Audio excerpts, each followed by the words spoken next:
నమస్కారం. తెలంగాణలో పథకాల అమల్లో 4 పథకాలు బ్రహ్మాండంగా అమలు చేస్తున్నామని చెప్పి కొండంత రాగం తీసి రేవంత్ రెడ్డి గారు నిన్న ఇంకో పాట పాడిండు. సామెత ఉంది, అది మూట సామెత గురించి చెప్పను నేను. కొండంత రాగం తీసిండు. నిన్న 4 పథకాలు కొత్తవి కావన్నీ పాతే.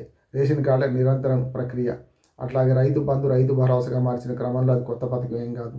అట్లానే మనకు ఇందిరమ్మ ఇల్లు కొత్త పథకం కాదు, ఇల్లు మంజూరు ఎప్పుడు నిరంతరం జరిగేది. ఒకటే ఒక కొత్త పథకం ఏంటంటే 6,000 రూపాయలు రైతు కూలీలకు భూమి లేని నిరుపేదలకు ఇస్తా అన్నాడు. అది కొత్త పథకం ఖచ్చితంగా. దీని మీద గ్రామ సభలో గందరగోళం జరిగింది. ఇవన్నీ జరిగిన తర్వాత రేవంత్ రెడ్డి స్పష్టత, ఇవన్నీ ఏం కావు ఉట్టియేనండి, ఇవన్నీ ఎంపిక అయినా కాదు, లిస్టులు ఫైనల్ లిస్ట్ కాదు, మేము చేస్తామన్నారు. డెడ్ లైన్ పెట్టుకోమన్నాడు ఎవడు, ఆ డెడ్ లైన్ పాటించకుండా ఉండమన్నాడు ఎవడైనా సమస్య వస్తున్నది. అది నేను అడిగిన ప్రశ్న కాదు. ఇటీవలనే మనకు రాజగోపాల్ రెడ్డి, కోమటిరెడ్డి రాజగోపాల్ రెడ్డి బోడాబాలా మనిషి అంటారు. అంటే సరే, ఆయన రాజకీయ వ్యూహం లేకుండా ఉన్నాడు, కానీ గతంలో కాంగ్రెస్ పార్టీలో ఉండి ఆ తర్వాత బీజేపీలో చేరి రాజీనామా చేసి మునుగోడు ఎన్నికల ఖర్చు అంటే మునుగోడిదే పెద్దది, హుజూరాబాద్ తర్వాత హుజూరాబాద్ కంటే ఎక్కువ డబ్బులు ఖర్చు పెట్టి చివరికి ఓడిపోయి మళ్ళీ చివరికి కాంగ్రెస్ పార్టీలో చేరి ఇన్ని జిమ్మికులు చేసిన తర్వాత ఇవాళ రాజగోపాల్ రెడ్డి నిన్న ఒక మాట చెప్పిండు. దీనికంటే కేసీఆర్ పాలనే బాగుంది. సరే, ఆయన రాజకీయ వ్యూహం మంత్రి పదవి ఇస్తలేరు, వాళ్ళు కూడా వేరే ఉండొచ్చు. కాంగ్రెస్లో ఏదైనా జరుగుతుంది, ఏ మాట అయినా ఎవరినైనా అనొచ్చు, ఎక్కడ ఎవరిని తిట్టినా నష్టం లేదు. కానీ సోనియా గాంధీని, రాహుల్ గాంధీని, ప్రియాంక గాంధీని తిట్టొద్దు. ఆఖరి మల్లికార్జున ఖర్గేని తిట్టినా క్షమించబడతాడు. కనుక దేశంలో అధిష్టానం అక్కడ ఉంది కనుక, అధిష్టానం అంటే గాంధీ కుటుంబం కనుక గాంధీ కుటుంబాన్ని ఏమనకుండా ఎవ్వరు ఏమన్నా చెల్తుంది.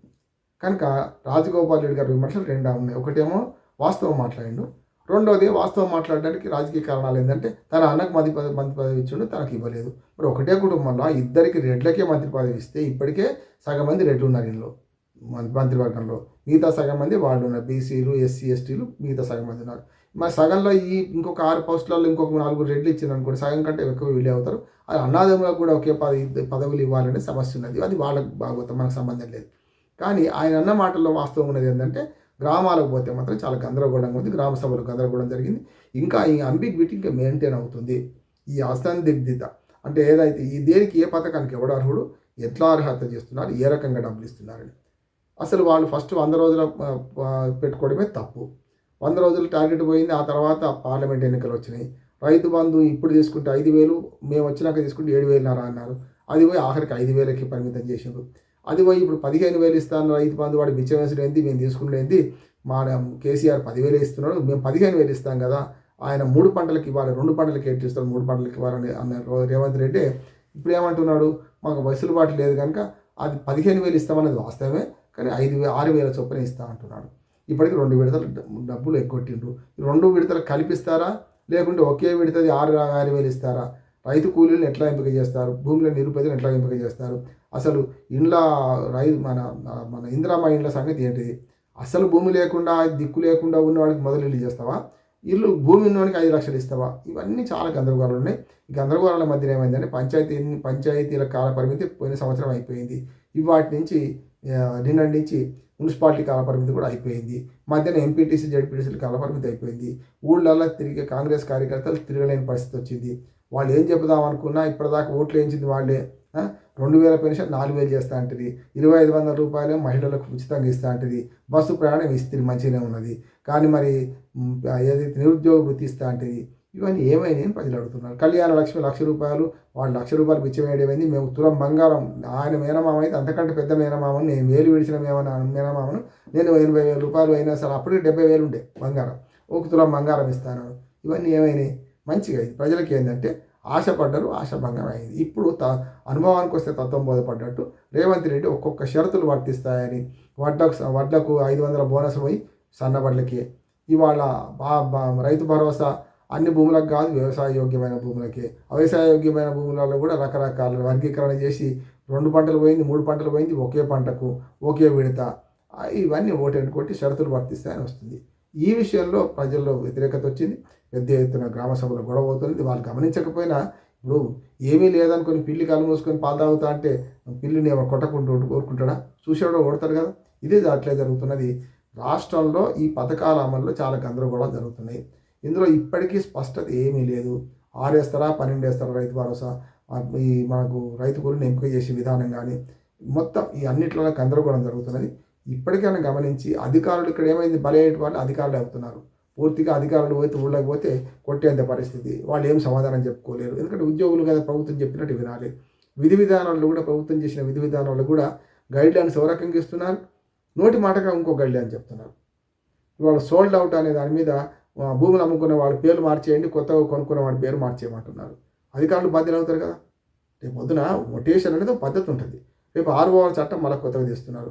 6వ చట్టాలు ఏమవుతుంది, పాత కాయిదాలన్నీ ముందర వేసుకుంటారు. మళ్ళీ పాత కాయిదాలు తీసుకొని దొంగరాతలు రాస్తారు, తీసుకుపోయి ఇచ్చేస్తారు. అప్పుడు మరి పట్టేదాన్ని పిలిపేయకుండా వీడు అమ్ముకొని భూమిని కూడా ఎవడో కాస్ట్ చేస్తుంటే వాడు తీసుకునే అవకాశం ఉంటుంది కదా. ఇట్లాంటివన్నీ చాలా గందరగోళం. అంటే 6వ రద్దు అంటే పాత అన్ని రద్దు చేస్తాం, మేము కొత్తగా ఏమో చేస్తామంటే ఇల్లు ఇప్పి పందిరేసుడు అవుతుంది అన్నట్టు కదా. పనిమంతుడు పందిరేస్తారంటే కుక్కతో ఒకదాలి కూలిపోయిందట. అట్లా ఉంది వాళ్ళ మాకు. పనిమంతుడు పందిరేస్తే కుక్కతో ఒకదాలుగానే కింద పడిపోయిందట పందిరి. అట్లా ఉన్నది ఈ ప్రభుత్వం తీరు. కనుక ఈ ప్రభుత్వానికి నేను సూచన ఏంటంటే, మీరు 60 హామీలు ఇచ్చిండ్రు. ఈ హామీల అమల్లో మీరు లంకెబిందులని వచ్చిన అంటున్నారు. లంకెబిందులు ఉండే మీకు అవకాశమే లేదు. మీరే ఆ మేనిఫెస్టో కొన్న ముందే మీరు ప్రజల్లో 7 లక్షల కోట్ల 8 లక్షల కోట్ల అప్పులు ఉన్నాయని ఆనాడే బదనాం చేసిండ్రు. 8 ఉన్నాయా 7 ఉన్నాయా తేలిపోయింది కదా బడ్జెట్ సాక్షిగా, అసెంబ్లీ సాక్షిగా. ఇప్పుడు ఆ 8 లక్షల కోట్ల అప్పు ఉన్నాయని చెప్పి మీరు 1 లక్ష కోట్ల అప్పు చేసి 9 చేసేదాన్ని ఇవాళ మేము ఆ పథకాలు ఇవ్వలేకపోతున్నామంటే అనుభవానికి వస్తే తత్వం బోధపడ్డది. ఇప్పుడు సోయి వచ్చింది. ఇప్పటికైనా సరే తప్పు ఒప్పుకొని మేము ఇస్తామని ముందు ఎందుకు తప్పు ఒప్పుకుని మొదలైంది. 15,000 రైతు భరోసా పోయి 12,000కి వచ్చింది. మెల్లమెల్లగా ఒకటి వెనకవాడికి వేస్తున్నారు కనుక ఆ వెనకాడికి ఏందో వేయండి పూర్తిగా. ఇక మేము ఇంతకంటే ఎక్కువ వేయలేము, రైతు బంధు ఎగ్గొడతాము, రైతు భరోసా ఎగ్గొడతాము, ఉన్నాయి వేస్తాము, 2,000 4,000 పెన్షన్ చెయ్యలేము ఒప్పుకుంటే అయిపోతుంది కదా. కానీ ఒప్పుకోరు. ఇక పంచాయతీ ఎన్నికలు ఉన్నాయి. ఈ పంచాయతీ ఎన్నికల కోసం ఈ జిమ్మిక్కి అంతా నడుస్తున్నది.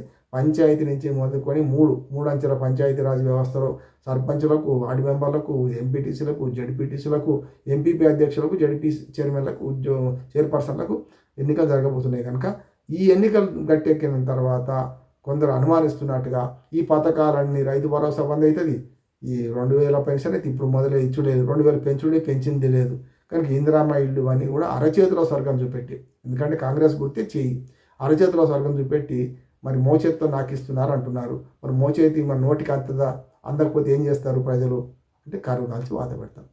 ఒకనాడు అహంకారాన్ని అవినీతిని గ్రహించి భరించి 10 ఏళ్ళు భరించిండ్రు. కేసీఆర్ని ఇంట కూర్చొని పెట్టిండ్రు. ఇప్పుడు జరిగే పని ఏంటంటే మీరు కూడా ఇదే పని చేస్తుంటే అలవిగానే హామీలు ఇచ్చి అమలు కాకుండా ఇవాళ మీరు అబద్ధాలు ఆడుకుంటూ పోతే ప్రజలు రేపు పంచాయతీ ఎన్నికల్లో ఖచ్చితంగా కరువు కాల్చి వాత పెడతారు. సరే ఎన్నికలు బహు దూరం అనుకుంటే రేపు పార్లమెంట్ ఎన్నికలు, అసెంబ్లీ ఎన్నికలు ఇంకా దూరం అనుకుంటే 4 ఏళ్ల తర్వాత కూడా ఇదే శృంగభంగం ఎదురవుతుంది. కనుక ప్రభుత్వం ఇప్పటికైనా వాస్తవం ఆలోచించాలి, వాస్తవం ప్రజలకు చెప్పాలి.